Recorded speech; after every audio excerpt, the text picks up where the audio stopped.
सलामकुम। चलो शुरू करते हैं यार। आज जो हम चैप्टर पढ़ेंगे ना ओ लेवल एड मैथ्स का, वो होगा ज्योमेट्रिक प्रोग्रेशन। सही है। तो before we start we should know what is geometric progression. तो देखो, अगर कोई सीरीज, फॉर एग्जांपल लेट से मेरे पास सीरीज है 81, 81 कॉमा 54 कॉमा 36 कॉमा 24। अच्छा, अब ये मेरे पास एक नंबर सीरीज है। सही है। अब अगर इस सीरीज में, अगर मैं लेट से, ये हमारे पास फर्स्ट टर्म है, ये सेकंड टर्म है, ये थर्ड टर्म है, ये फोर्थ टर्म है। सही है। First term, second term, third term, fourth term. अच्छा, अब मैं अगर फॉर एग्जांपल लेट से सेकंड टर्म को डिवाइड करूं फर्स्ट टर्म से, तो क्या आंसर आएगा? 54 डिवाइडेड बाय 81। अगर आप इसको डिवाइड करोगे तो आंसर आपके पास आएगा 54 डिवाइडेड बाय 81 इज 2/3। आंसर आ रहा है 2/3। सही है। तो ये हमारे पास डिवाइड करने से आंसर आ गया। अब लेट से मैं थर्ड टर्म को डिवाइड करता हूँ सेकेंड टर्म से, 36/54। इसमें भी आंसर क्या आना चाहिए? 54, 2/3। सही है। अब आप एक चीज नोट करो, जब आप सेकेंड टर्म को डिवाइड कर रहे हो फर्स्ट टर्म से, आपके पास आ रहा है 2/3। जब आप थर्ड टर्म को डिवाइड कर रहे हो सेकेंड टर्म से, जब भी आपके पास सेम ही आंसर आ रहा है 2/3। तो मतलब आपके पास एक आ रहा है कॉमन रेशो। आप कह सकते हो आपके पास आ रहा है एक कॉमन रेशो। सही है। तो जब भी कोई ऐसी सीरीज जिसमें कॉमन रेशो एग्जिस्ट करता है ना, कॉमन रेशो एग्जिस्ट करता है, उसको हम बोलते हैं ज्योमेट्रिक प्रोग्रेशन। लेट से आप बोलो भाई, मैं करता हूँ T3/T, सॉरी T4/T3। जब भी ये आंसर आएगा, सही है, 24/36। क्या आ रहा है? जब भी आंसर आ रहा है आपके पास 2/3। तो देखो, आप खुद ऑब्जर्व करो कि आपके पास एक कॉमन रेशो आ रहा है। इस कॉमन रेशो को हम डिनोट करते हैं ज्योमेट्रिक प्रोग्रेशन में आर से। इसको हम बोलते हैं आर। सही है। और फर्स्ट टर्म को आपने लास्ट वीडियो में मैंने एपी जब पढ़ाया था उसमें बताया था कि फर्स्ट टर्म को हम बोलते हैं हमेशा ए। सही है। ठीक है। तो ये फर्स्ट टर्म को ए बोलते हैं, कॉमन रेशो को हम बोलते हैं आर। सही है।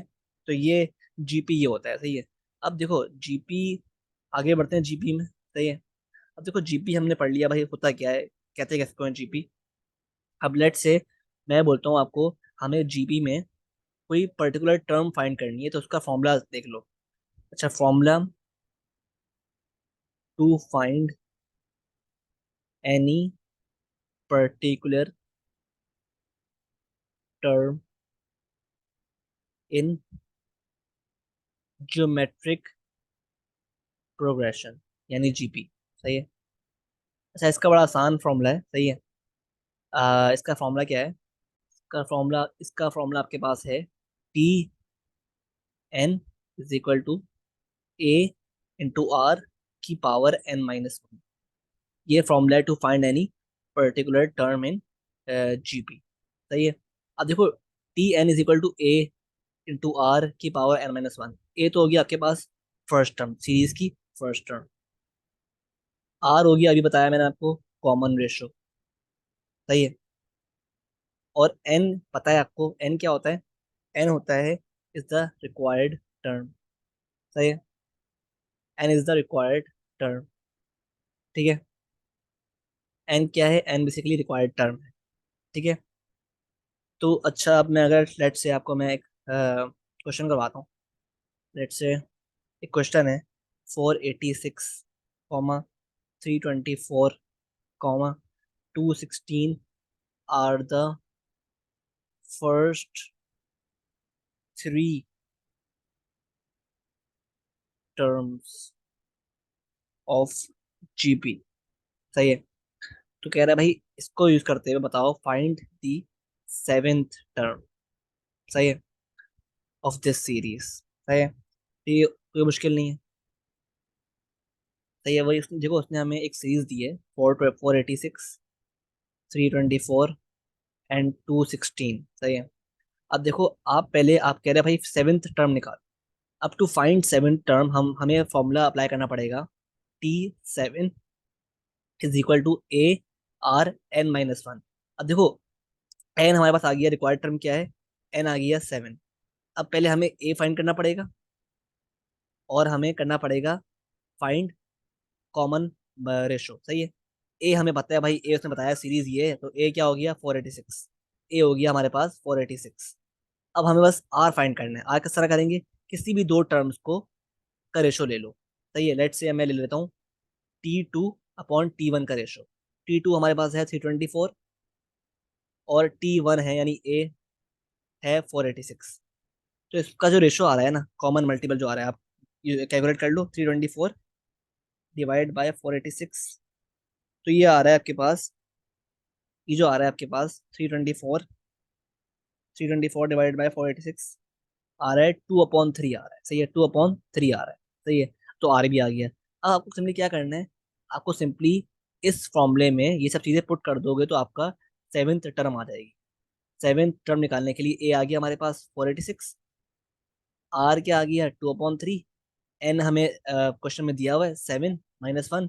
इसको सॉल्व करोगे आपके पास आंसर जो आ रहा है वो आ रहा है 128/3। ये आपका आंसर है, सही है। तो इस तरह करते हैं आप बेसिकली ना, ये जो चैप्टर है ना सीरीज का, एपीजीबी वाला, इसमें फॉर्मुलाज जो है ना बहुत बहुत इंपॉर्टेंट है। इसके बगैर आप कर नहीं पाओगे कोई भी क्वेश्चन, सही है। फॉर्मुलाज आपके फिंगर टिप पे होंगे तो आप कर लोगे आराम से, सही है। अच्छा आगे बढ़ते हैं। लेट से आपको मैं एक और कॉन्सेप्ट क्लियर करता हूँ। देखो, हमें पता है भाई, एक जीपी में क्या होता है, कॉमन रेशो एग्जिस्ट करता है। तो अगर मैं लेट से कहूँ कि in a GP third term divide by second term बराबर है किसके, second term divide by first term, सही है। ये हमें पीछे पढ़ चुके हैं, ये हम कहते हैं प्रूफ कर चुके हैं पीछे, सही है। तो ये कहते हैं बेसिकली रिलेशनशिप है इन अ जीपी, कि थर्ड टर्म का जो third term divide by second term का जो रेशियो है वो बराबर होगा second term divide by first term के, सही है। इस तरह ये होता है, सही है। तो ये भी कॉमन रेशियो निकालना है, ये भी कॉमन रेशियो निकाला है, तो ये दोनों बराबर ही होंगे, सही है, अगर जीपी की बात कर रहे हैं, सही है। तो ये आपको पता है, ठीक है। तो अगर मैं T1 को उधर भेज दूँ तो ये हो जाएगा T3 × T1 is equal to T2 × T2, सही है। तो ये इस तरह होगा। अगर मैं लेट से T3 × T1 और T2 का स्क्वायर ले लूँ, सही है, और स्क्वायर ले लिया। अब मैंने अब क्या किया, अब to remove this square I have to put square root on both sides, सही है। यहाँ पे भी स्क्वायर रूट, यहाँ पे भी स्क्वायर रूट, ये कैंसिल हो गया, स्क्वायर रूट से स्क्वायर रूट। अब T2 जो हो गया बराबर हो गया √T3 × T1। तो इससे हमारे पास एक बहुत ही इंपॉर्टेंट कॉन्सेप्ट आया इन आर जीपी, कि भाई देखो, अगर हमें कोई भी एक टर्म फाइंड करनी है ना, let's say second term find करनी है, तो मुझे सेकंड टर्म निकालने के लिए एक और तरीका क्या है मेरे पास, कि मैं अंडर रूट ले लूँ उसके बाद वाली टर्म का यानी थर्ड टर्म का, और मल्टीप्लाई बाय उससे पहली वाली टर्म का यानी फर्स्ट टर्म। लेट्स से अगर मैं आपसे बोलूँ कि भाई मुझे मुझे टर्म मुझे टर्म 5 फाइंड करनी है, तो to find this fifth term I have to take the under root of the sixth term multiply by the fourth term. तो ये एक कॉन्सेप्ट है जो कि अप्लाई होता है सिर्फ जीपी में, सही है। You should know this concept, सही है। इसको आप देख लेते हैं। लेट से आपको एक क्वेश्चन दिया हुआ है, एक given that the fifth term of GP is 8 and seventh term is 18, सही है। सेवेंथ टर्म 18 दे दी, फिफ्थ टर्म दे दी 8। तो कह रहा है भाई फाइंड द पार्ट है, पार्ट ए में कह रहा है सिक्स टर्म, और पार्ट बी में कह रहा है फाइंड द फर्स्ट टर्म, और पार्ट सी में कह रहा है फाइंड द कॉमन रेशो, सही है।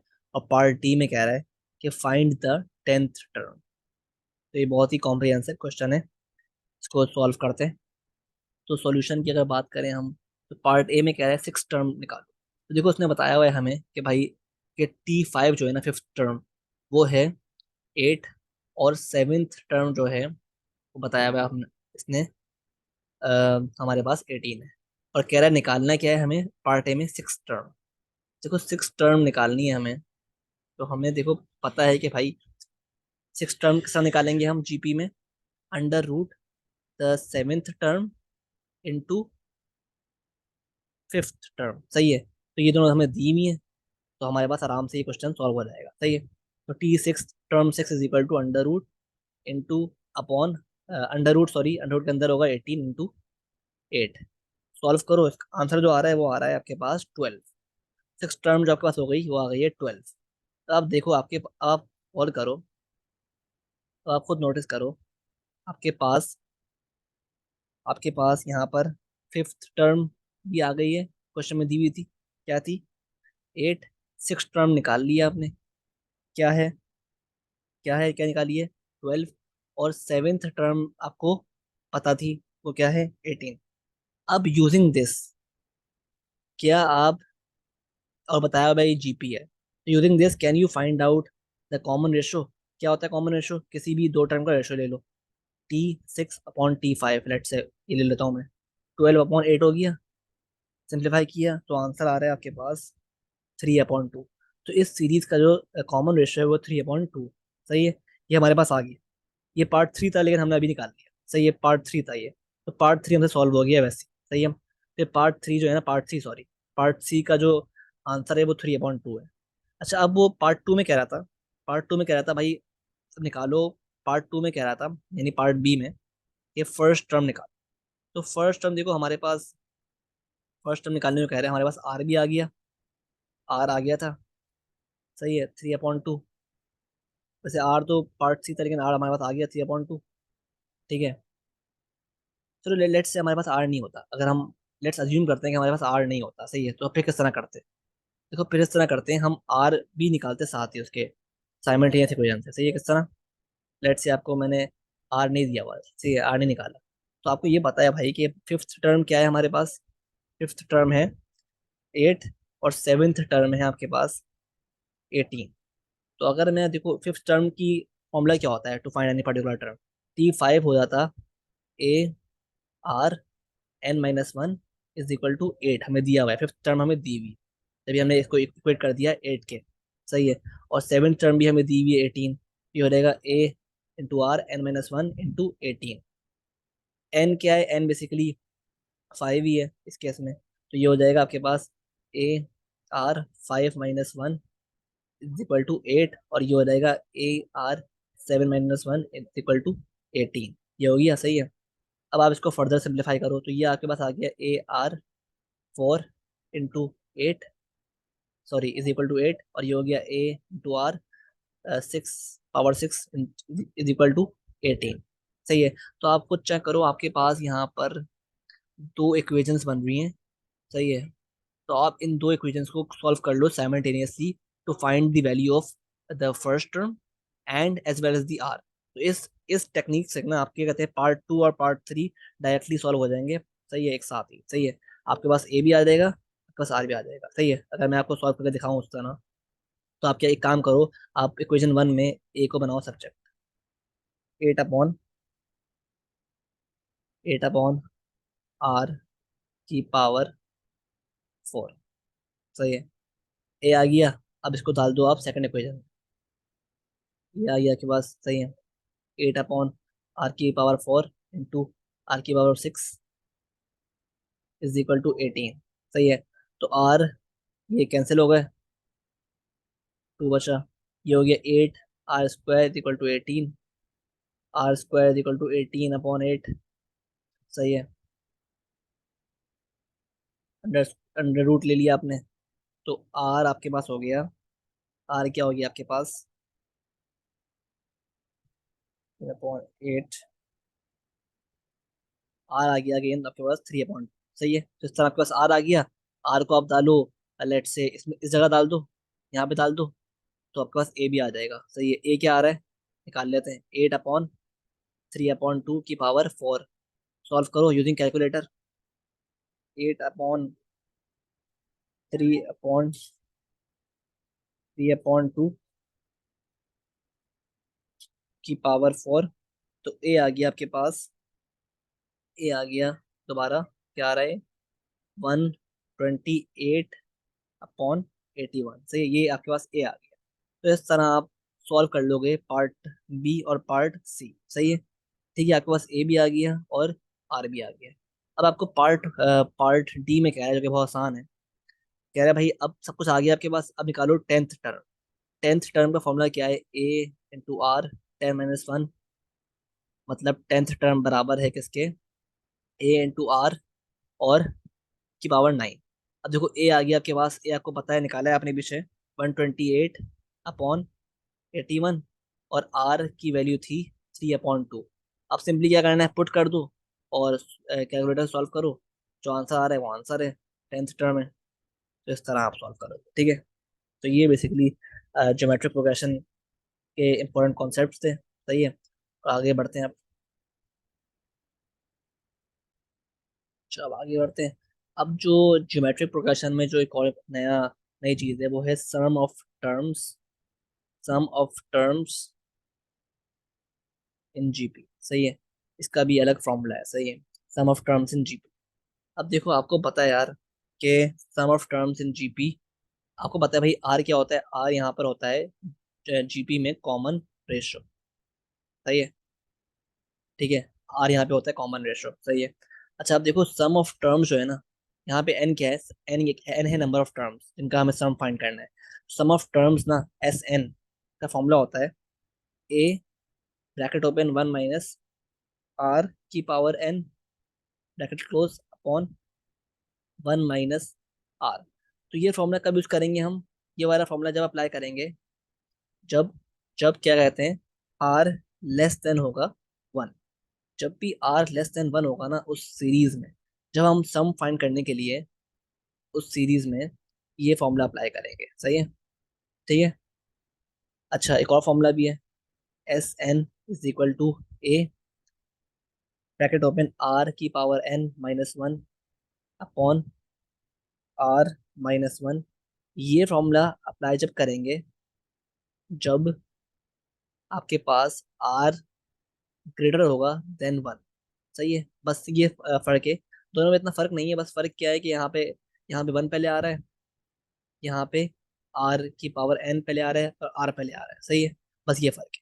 तो अभी याद कर लें फॉर्मूला, तो ये अप्लाई कब करेंगे, जब यहाँ पे अप्लाई जब करेंगे जब r लेस देन 1 होगा, तो ये अप्लाई जब करेंगे जब r ग्रेटर देन 1 होगा, सही है। तो ये फॉर्मूलाज आप लोग याद कर लें, सही है। लेट्स से आपको एक क्वेश्चन दिया हुआ है, 3, 6, 12 are the first three terms of a geometric progression of a GP, ठीक है। कह रहा है the sum find the sum of first 10 terms, सही है।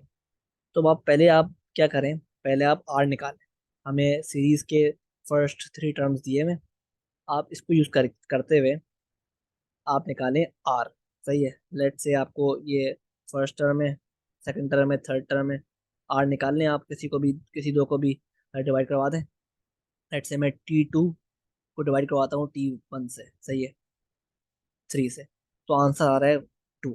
आप खुद नोटिस करें यहाँ पर आर जो है ना, आर जो आ रहा है वो ग्रेटर किससे, आर ग्रेटर देन 1 है, सही है। जब आर ग्रेटर देन 1 होगा ना, तो हम अप्लाई करेंगे कौन सा फॉर्मूला, आर ग्रेटर देन 1 है तो अप्लाई करेंगे हम SN = ए r की पावर n - 1 अपॉन r - 1, ये फॉर्मूला अप्लाई करेंगे, सही है। अब सिंपली क्या करना है आपको, अब आपको कहा हुआ है भाई find the sum of first 10 terms, तो हमें 10 टर्म्स का सम फाइंड करना है। तो हमारे पास n तो आ गया, n क्या था हमारे पास, 10, 10 आ गया, क्योंकि हमें कहा हुआ है क्वेश्चन में कि find the sum of first 10 terms, n आ गया 10। ए हमें दिया हुआ है क्वेश्चन में 3, क्योंकि सीरीज ये थी ना 3, 6 और 12, तो ये हो गया फर्स्ट टर्म, सही है, तो ए भी आ गया। आर भी हमने निकाल लिया, आर क्या था 2, आर भी निकाल लिया।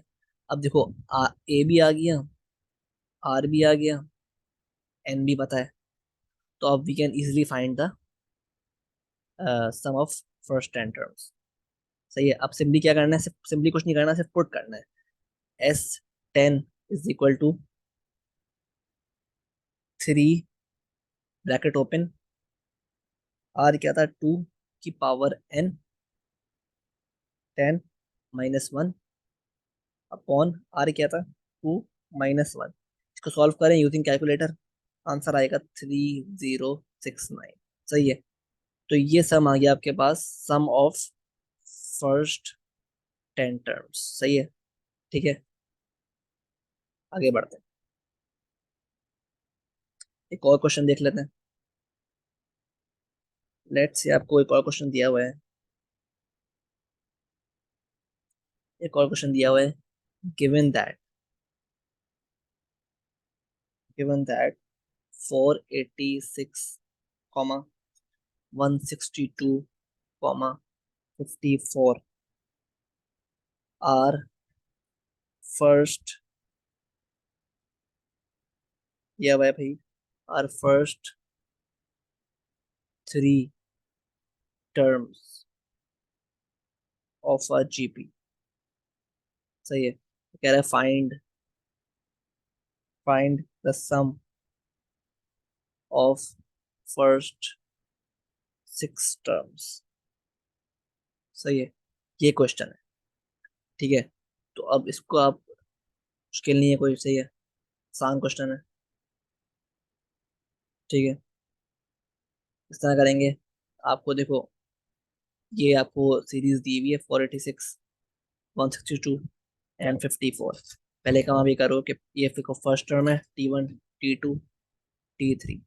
ठीक है, अब आप पहले काम ही करो, पहले आप निकालो कॉमन रेशियो। लेट्स से मैं T2/T1 कर लेता हूँ। सही है। 162/486, सिंप्लीफाई किया, आंसर क्या आ रहा है, आंसर आ रहा है आपके पास 6, 1/3 आ रहा है, 1/3 आंसर आ रहा है। तो आर आ गया। अब देखो आर क्या है, आर जो है ना यहाँ पर, आर है लेस देन 1 है। सही है, आर क्या है, आर लेस देन 1 है। तो हम क्या अप्लाई करेंगे, कौन सा फॉर्मूला अप्लाई करेंगे, हम अप्लाई करेंगे यहाँ पर SN is equal to A bracket open 1 - R की पावर n अपॉन 1 - R। ये फॉर्मूला अप्लाई करेंगे। सही है। ठीक है, अब हमें क्या करना है, आर हमने निकाल लिया है, हमें ए निकालना है और एन निकालना है। ए निकालना तो नहीं है, ए हमें दिया हुआ है यहाँ पे, T1 को हम ए कहते हैं। सही है, ए हमें दिया हुआ है क्वेश्चन में 486, तो ए आ गया 486। और अब क्या है, एन, एन हमें क्वेश्चन में दिया हुआ है, उसने कहा हुआ है भाई find the sum of first 6 terms. तो एन क्या होता है, एन होता है बेसिकली रिक्वायर्ड टर्म्स होती हैं। सही है, तो एन जितनी हमें टर्म्स का सम निकालना है उसको हम एन कहते हैं। तो एन आ गया अब हमारे पास 6। सही है, तो एन भी आ गया, आर भी आ गया, ए भी आ गया। अब हम सिंपली क्या करो, इन तीनों चीजों को डाल दो फॉर्मूले में। सही है, तो S6 इज इक्वल टू ए 486 हो गया, ब्रैकेट ओपन 1 - आर क्या है, आर हो गया 1/3 की पावर एन क्या है, N6 है। ठीक है, और under, sorry, upon 1 - R. Solve करो, आंसर जो आ रहा है ना वो आ रहा है आपके पास, कैलकुलेट करो तो आ रहा है 728 आ रहा है। ये है basically sum of first 6 terms. ठीक है, तो इस तरह आप करते हो सम ऑफ टर्म्स या क्वेश्चंस। ठीक है, लेट्स मूव फॉरवर्ड। अच्छा, अब ना एक और चीज़ है, जीपी में एक कॉन्सेप्ट है, इसको हम कहते हैं sum to infinity. Sum to infinity, सही है। ये एक और कॉन्सेप्ट है जीपी, ज्योमेट्रिक प्रोग्रेशन। अब देखो, before we write the formula of this sum to infinity, we should know some conditions, as like when to apply this concept. कब apply होगा, इसके कंडीशंस हैं कुछ। सही है, conditions to apply sum to infinity. अच्छा देखो, इसकी कंडीशन नंबर 1 क्या है कि कब अप्लाई एप्लीकेबल होगा ये, जब series must be in must be GP. अगर एपी पे अप्लाई नहीं होगा, अगर सीरीज अरिथमेटिक प्रोग्रेशन है ना तो उस पर अप्लाई नहीं होगा। सेकंड कंडीशन क्या है, सेकंड कंडीशन है कि भाई series series must be convergent. Series must be convergent. सही है। थर्ड कंडीशन ये है कि आर जो है ना, common ratio must lie between -1 and 1। मतलब -1 के और 1 के दरमियान में होगा आर, तो फिर ही अप्लाई होगा ये सम टू इन्फिनिटी। अच्छा, सही है। तो ये कंडीशंस हैं कुछ सम टू इन्फिनिटी। अच्छा, तो हमने कंडीशंस पढ़ ली of the sum to infinity. सही है। अब इसमें सेकंड पॉइंट जो है ना कि geometric series must B should be convergent. ये पॉइंट थोड़ा समझने वाला है। कन्वर्जेंट का मतलब क्या है? देखो, कन्वर्जेंट का मतलब है कि भाई जो ज्योमेट्रिक सीरीज है ना, ज्योमेट्रिक सीरीज है वो ना, ज्योमेट्रिक सीरीज जो है ना वो एक अप्रोच कर रही है एक सेट लिमिट को, एक पॉइंट को, एक पॉइंट को बेसिकली अप्रोच कर रही है। सही है। एक पॉइंट की तरफ बढ़ रही है। कन्वर्ज मतलब पता है आपको इंग्लिश में क्या होता है? तो अप्रोच कर रही है सेट लिमिट को, ये होता है कन्वर्जेंट सीरीज। अब किस तरह पता चलेगा कि भाई एक जो सीरीज है वो कन्वर्जेंट है? ये हमें इस तरह पता चलेगा जब, ये इस तरह पता चलेगा कि अगर कोई सीरीज कन्वर्जेंट होगी, उसका जो आर है ना, आर जो कॉमन रेशो है, इसका जो आर है ना वो लेस देन 1 होगा। जब भी किसी सीरीज का आर लेस देन 1 होगा ना, तो वो ही करेगी हमेशा converge. That will only converge. सही है। और अगर हम उस एक कन्वर्जेंट ज्योमेट्रिक सीरीज का हमें निकालना है सम टू इन्फिनिटी, उसका फॉर्मूला देख लें। ये जो सम टू इन्फिनिटी का फॉर्मूला देख लें। सम टू इन्फिनिटी का फॉर्मूला होता है आपके पास, सम टू इन्फिनिटी का फॉर्मूला है, सही है, a/1 - r। ये फॉर्मूला है सम टू इन्फिनिटी। सही है। तो बेसिकली अगर कोई एक कन्वर्जेंट सीरीज है, उसके बेसिकली हम उसके हमारे पास इनफाइनाइट नंबर, इनफाइनाइट टर्म्स हैं। सही है। तो उसकी हमें सम निकालना है। तो हम किस तरह निकालेंगे? a/1 - r के थ्रू। सही है। इस फॉर्मूले के थ्रू हम उसका सम निकालेंगे। ठीक है। अच्छा, अगर इसी के साथ अगर लेट से हमारे पास r greater than 1 होगा। अगर r greater than 1 हुआ, सही है, तो अगर r greater than 1 हुआ ना, सही है, तो इसका मतलब है सीरीज एक पॉइंट से डाइवर्ज कर रही है। सीरीज जो है वो डाइवर्ज कर रही है। मतलब it will never approach a certain point, it will actually diverge. और ऐसी सीरीज का जो कि डाइवर्ज कर रही है, उसका sum to infinity does not exist. सही है। तो सम टू इन्फिनिटी हमेशा एक कन्वर्जेंट सीरीज का ही निकलता है। सही है। तो ये एक जब भी वो कंडीशन हमने पढ़ी कि series must be convergent for sum to infinity to be found. सही है। अब लेट्स से कोई क्वेश्चन देते हैं। Question 27, 18, 12 are first 3 terms of GP. सही है। ये एक क्वेश्चन है। ठीक है। Find the sum to infinity. सही है। फाइंड करना है। तो किस तरह करेंगे?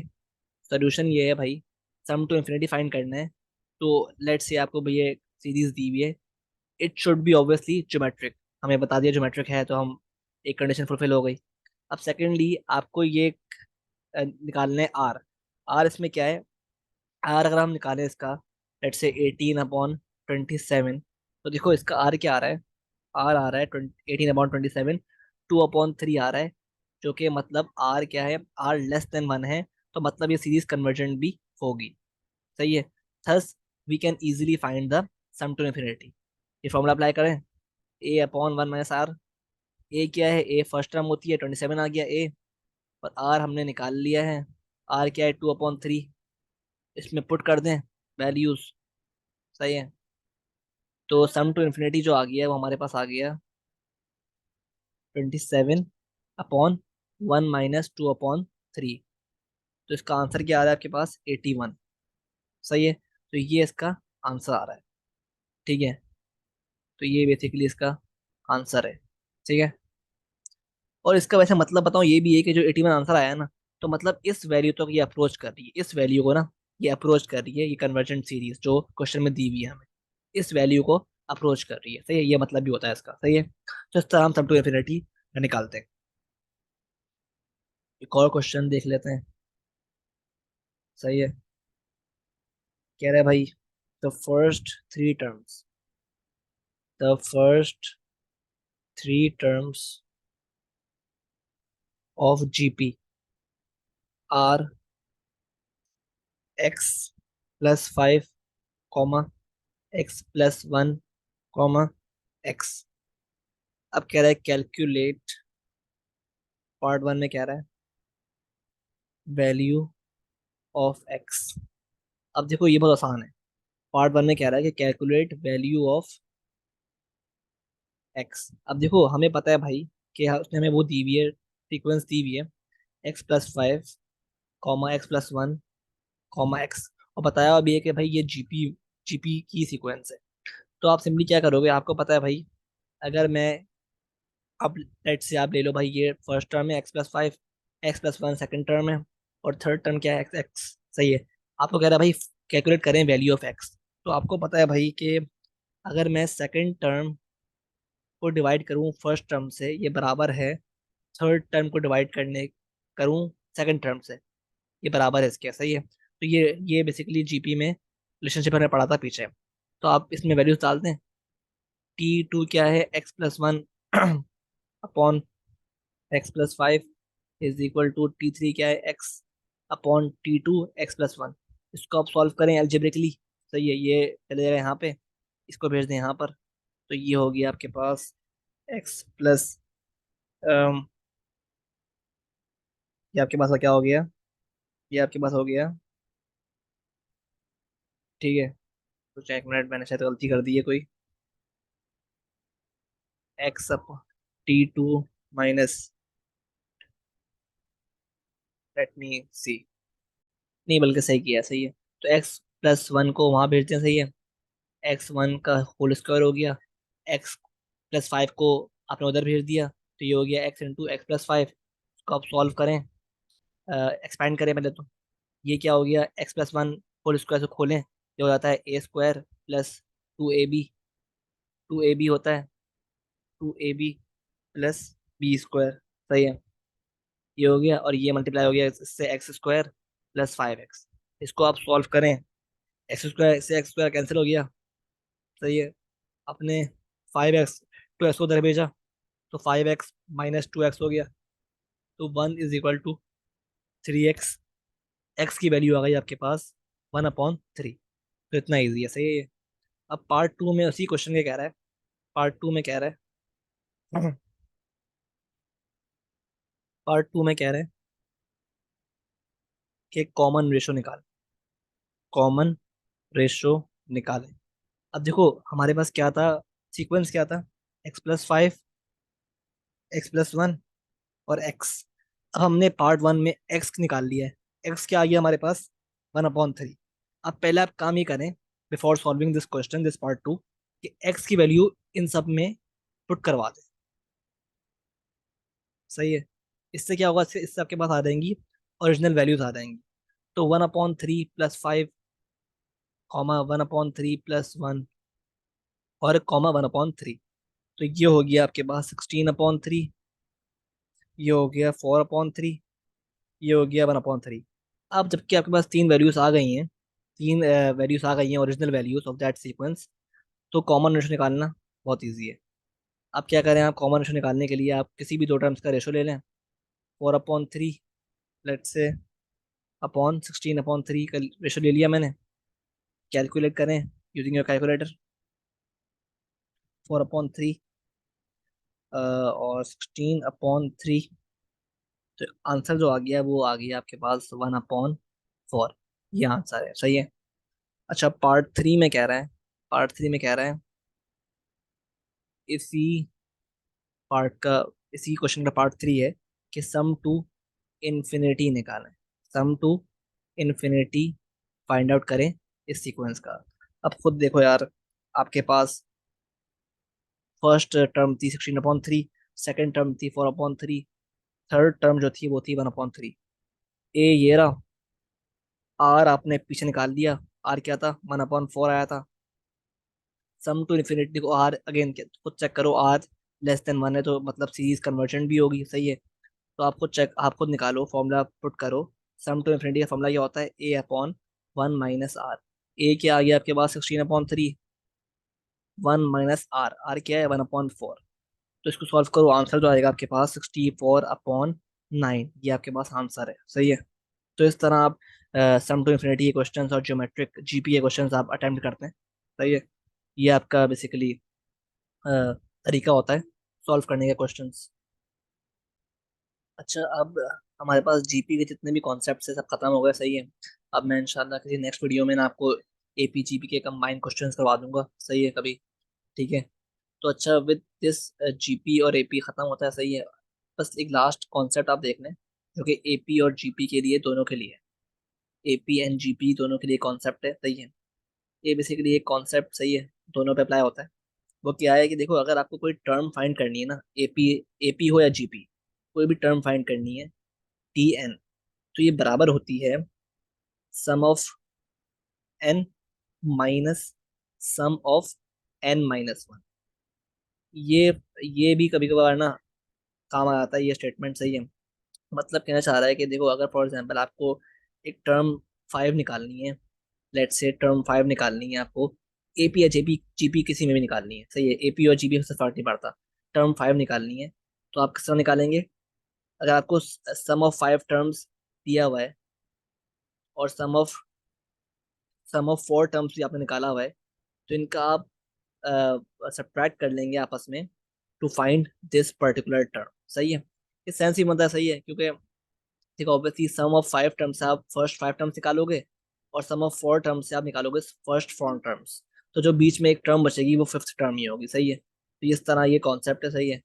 जस्ट लाइक दिस, अगर आपको 10th टर्म निकालनी है, एपी या जीपी, तो आप किस तरह निकालोगे, sum of 10 terms minus sum of 9 terms. Just like this, अगर आपको 12th टर्म निकालनी है, तो किस तरह निकालोगे आप, sum of 12 terms minus sum of 11 terms, सही है। तो ये ऐसा कॉन्सेप्ट है जो कि एपी और जीपी दोनों पे एप्लीकेबल है, सही है। तो आप इसको भी याद रखिएगा, सही है, कभी कभार काम आ जाता है ये। कुछ क्वेश्चंस में ज़रूरत पड़ जाती है इस कॉन्सेप्ट को अप्लाई करने की। ठीक है, तो ये एक कॉन्सेप्ट था। अ, इसी के साथ ही एपी और जीपी आपका जो चैप्टर है वो ख़त्म होता है, ओ लेवल एड मैथ्स का, सही है। ठीक है। और अगर आपको कोई भी क्वेश्चन हो, एनी कोई भी क्वेरी हो आपकी, सही है, तो मेरा एक व्हाट्सएप ग्रुप है, सही है, की लिंक मैं दे दूंगा आपको कमेंट सेक्शन में, सही है। ठीक है, वो ज्वाइन कर लें। कोई भी क्वेश्चन हो मुझसे आप, you can seek my help, सही है। ठीक है। अच्छा, विद दिस, अल्लाह हाफिज़।